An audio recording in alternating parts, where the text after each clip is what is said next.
Hello everyone, welcome to my channel let's learn life science. আমি প্রিয়াঙ্কা ঝা। আজকের এই video লেকচারে আমরা ক্লাস 10-এর চ্যাপ্টার 5-এর পরিবেশ, তার সম্পদ ও তাদের সংরক্ষণ নিয়ে নাইট্রোজেন সাইকেল সম্বন্ধে আমরা এখান থেকে জানব। নাইট্রোজেন সাইকেল বা নাইট্রোজেন চক্র। নাইট্রোজেন সাইকেল বা নাইট্রোজেন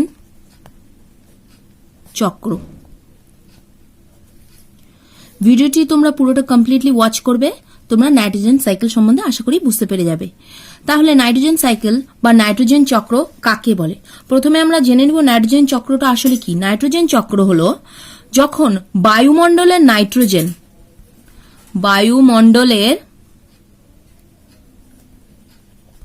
বায়ুমণ্ডলে যেটা নাইট্রোজেন থাকবে,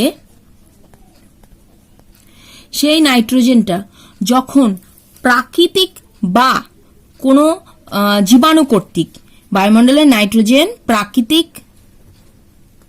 প্রাকৃতিক হতে পারে বা জীবাণু কর্তৃক,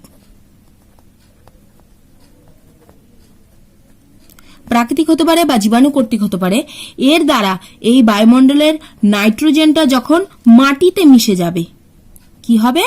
মাটিতে মিশে যাবে। এবার প্রাকৃতিক বা জীবাণু কর্তৃক কিভাবে হয় সেটা আমরা পরে আলোচনা করব। তাহলে বায়ুমণ্ডলে যে মুক্ত নাইট্রোজেন থাকে, বায়ুমণ্ডলে মুক্ত নাইট্রোজেনটা প্রাকৃতিক বা জীবাণু কর্তৃক যখন মাটিতে মিশে যাবে, আবার এই মাটি থেকে চলে আসবে কার কাছে? জীবদেহে। মাটি থেকে চলে যাবে জীবদেহে। আবার যখন এই জীবদেহ এবং মাটি দুটো থেকেই পুনরায় এখান থেকে ফিরে এসে আবার সেটা যখন চলে আসবে বায়ুমণ্ডলে, এই যে চক্রাকার, এই যে সাইকেল, এটাকেই বলা হয় নাইট্রোজেন সাইকেল। এবার এই নাইট্রোজেন সাইকেলের কয়েকটা ধাপ আছে। কি কি ধাপ? Stages of nitrogen cycles. Stages of nitrogen cycle. তাহলে নাইট্রোজেন চক্রের বিভিন্ন ধাপ। 1 নম্বর স্টেপ হচ্ছে নাইট্রোজেন ফিক্সেশন বা নাইট্রোজেন সংবন্ধন। নাইট্রোজেন সংবন্ধন বা নাইট্রোজেন ফিক্সেশন।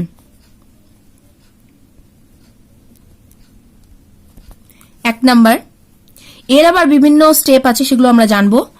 নেক্সট হচ্ছে 2 নাম্বার হচ্ছে অ্যামোনিফিকেশন।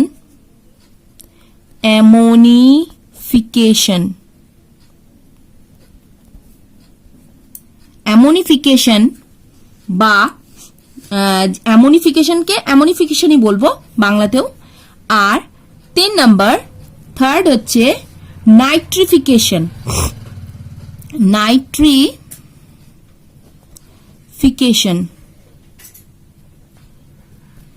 নাইট্রিফিকেশনের পর 4 নাম্বার হলো ডিনাইট্রিফিকেশন।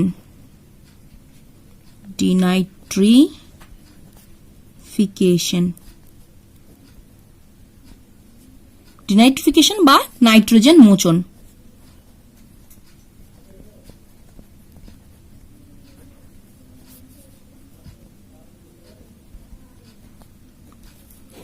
আজকে আমরা জানবো নাইট্রোজেন ফিক্সেশন কি করে হয়।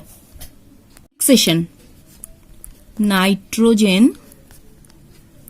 ফিক্সেশন বা এটাকে নাইট্রোজেন সংবন্ধন বা নাইট্রোজেন স্থিতিকরণও বলা হয়। তাহলে নাইট্রোজেন ফিক্সেশনটা কি? নাইট্রোজেন ফিক্সেশন আবার 3 ভাবে হয়। একটা হলো প্রাকৃতিক, একটা জীবজ, আর আরেকটা হলো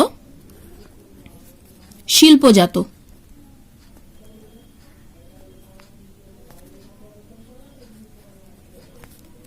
তাহলে 1 নম্বর হলো প্রাকৃতিক বা ন্যাচারাল নাইট্রোজেন ফিক্সেশন।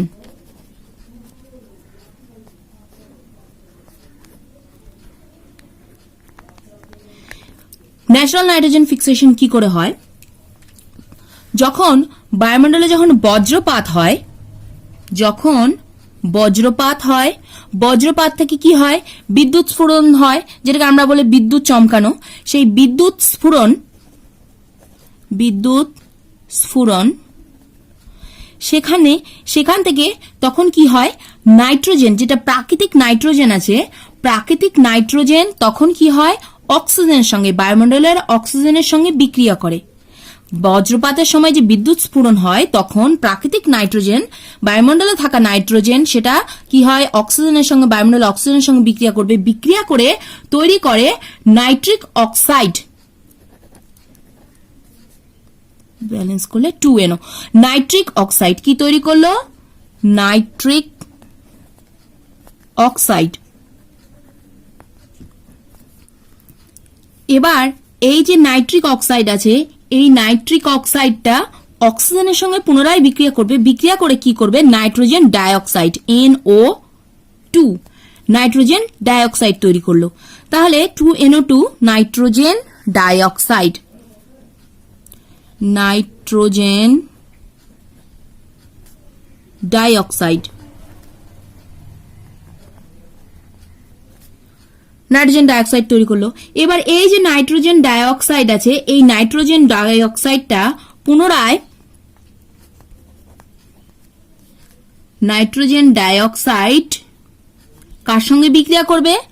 জলীয় বাষ্প বা বৃষ্টির জল বা জলীয় বাষ্প, H2O, যেটা হতে পারে বৃষ্টির জল বা জলীয় বাষ্প। বৃষ্টির জল বা জলীয় বাষ্পের সঙ্গে বিক্রিয়া করে কি করবে? তৈরি করবে নাইট্রাস অ্যাসিড বা নাইট্রিক অ্যাসিড। নাইট্রাস অ্যাসিডটা কি? HNO2, এটা হচ্ছে নাইট্রাস অ্যাসিড,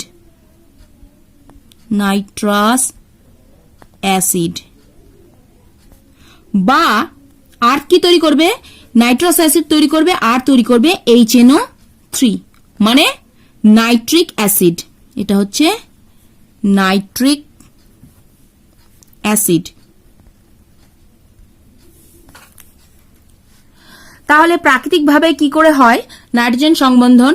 প্রথমে বজ্রপাতের সময় যে নাইট্রোজেনটা থাকে, সেই বায়ুমণ্ডলের নাইট্রোজেনের সঙ্গে অক্সিজেন যুক্ত হয়ে নাইট্রিক অক্সাইড তৈরি করবে। এই নাইট্রিক অক্সাইডের সঙ্গে পুনরায় অক্সিজেন যুক্ত হবে, যুক্ত হয়ে তৈরি করবে নাইট্রোজেন ডাইঅক্সাইড। আর এই নাইট্রোজেন ডাইঅক্সাইডের সঙ্গে বৃষ্টির জল বা জলীয় বাষ্প যুক্ত হয়ে তৈরি করবে নাইট্রাস অ্যাসিড আর কি HNO3 বা নাইট্রিক অ্যাসিড। এইভাবে এরা তারপরে কি হবে? মাটিতে এটা মিশে যাবে, সেটা মাটিতে মিশে যাবে। এবার এরা মাটিতে মিশে যায়, তারপরে কি হবে? মাটিতে উপস্থিত কি? ক্যালসিয়াম আর কি? পটাশিয়াম। মাটিতে উপস্থিত যে ক্যালসিয়াম আর পটাশিয়াম আছে, এদের সঙ্গে এরা যুক্ত হবে, কি তৈরি করবে? যুক্ত হয়ে নাইট্রেট যৌগ তৈরি করবে। নাইট্রেট যৌগরূপে নাইট্রোজেন মাটিতে সংবন্ধন হয়। এইভাবে ন্যাচারাল নাইট্রোজেন ফিক্সেশন হয়। এবার আমরা জানব biological nitrogen fixation. Biological nitrogen fixation বা জীবজ নাইট্রোজেন সংবন্ধনটা কি করে হয়? কতগুলো ব্যাকটেরিয়া আছে, ব্যাকটেরিয়া এবং শৈবাল, এই ধরনের কতগুলো জীবাণু আছে, জীবাণু। সেই জীবাণুগুলো কি করে? এরা বায়ুমণ্ডল থেকে নাইট্রোজেন নেয়, বায়ুমণ্ডল থেকে কি নেয়? নাইট্রোজেন। আর এই নাইট্রোজেনকে ডাইরেক্ট এরা অ্যামোনিয়া রূপে কনভার্ট করে নিজেদের দেহের মধ্যে রাখে। অ্যামোনিয়া রূপে পরিবর্তন করে কি করে? নিজেদের দেহে রাখে।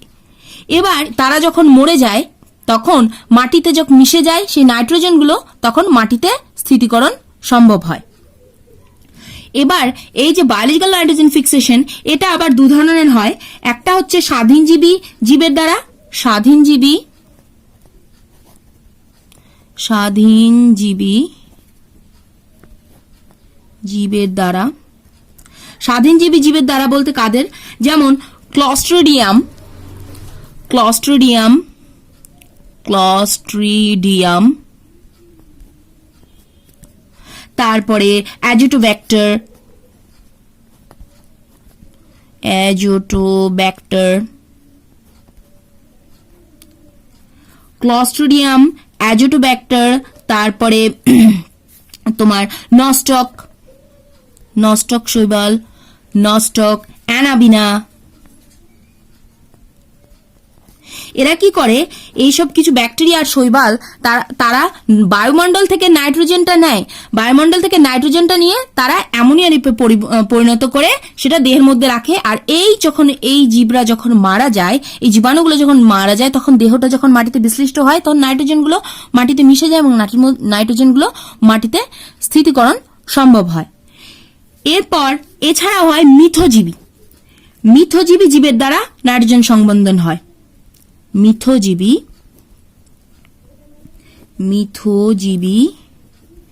জীবের দ্বারা নাইট্রোজেন সংবন্ধন।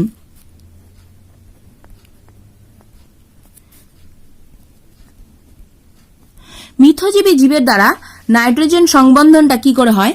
মিথজীবী জীবেরা যেমন রাইজোবিয়াম নামক এক প্রকার ব্যাকটেরিয়া আছে, একটা ব্যাকটেরিয়ার নাম কি? রাইজোবিয়াম। রাইজোবিয়াম, এই রাইজোবিয়াম ব্যাকটেরিয়া মিথজীবী ভাবে এটা কোথায় থাকে? শিম্বি গোত্রীয় উদ্ভিদের মূলে। শিম্বি গোত্রীয় উদ্ভিদ, শিম্বি গোত্রীয় উদ্ভিদ বা যারা লিগুমিনেসি গোত্রের, এই লিগুমিনেসি গোত্রের এরা কারা হয়? এরা হলো যেমন শিম,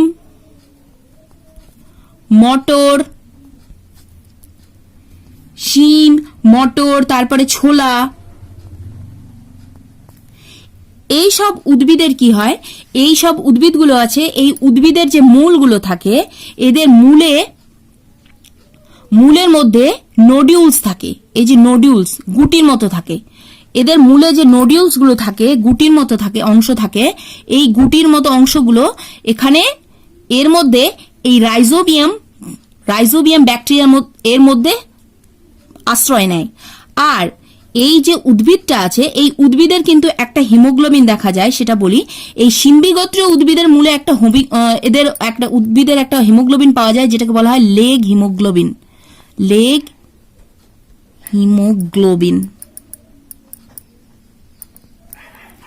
এই শিম্বি গোত্রীয় যে উদ্ভিদের মূলে এই যে এগুলোকে বলা হয় নোডিউলস। এই নোডিউলস বা এই যে গুটিগুলো থাকে, এর মধ্যে কি হয়? এর মধ্যে এই রাইজোবিয়াম ব্যাকটেরিয়ার মধ্যে আশ্রয় নেয়। আর এই আশ্রয় নেয় আর কি হয়? এই উদ্ভিদ থেকে যে শর্করা হয়, সেই শর্করাটা কে নেয়? রাইজোবিয়াম নেয়। মিথজীবিতার মানে কি? একে অন্যকে উপকার করা। তাহলে কারো কোনো ক্ষতি না করে একে অন্যকে উপকার করাটাই হলো মিথজীবিতা। তাহলে এই রাইজোবিয়াম ব্যাকটেরিয়াটা এই শিম্বিগোত্রীয় উদ্ভিদ থেকে এরা নেয় তোমার শর্করা। আর পরিবর্তে এরা কি করে? এরা যে বায়ুমণ্ডল থেকে যে নাইট্রোজেনটা নিচ্ছে, সেই নাইট্রোজেনটাকে অ্যামোনিয়াতে কনভার্ট করে দিচ্ছে। আর সেটা কি করছে? এই মূলের মধ্যে এটাকে রেখে দিচ্ছে, এই মূলের মধ্যে স্থিত করে রেখে দেয়। আর কি হয়? এরা এই নাইট্রোজেনটাকে, এই নাইট্রোজেনের পুষ্টিটাকে এরা শিম্বিগোত্রীয় উদ্ভিদের মধ্যে সরবরাহ করে। আর এই যখন উদ্ভিদটা মারা যায়, তখন এই নাইট্রোজেনগুলো মাটির মধ্যে মুক্ত হয়ে যায় এবং মাটির মধ্যে সেটা স্থিতিকরণ হয়, মাটিতে স্থিতিকরণ হয়। এইভাবেই কি সম্পন্ন হয়? Nitrogen fixation, স্থিতিকরণ।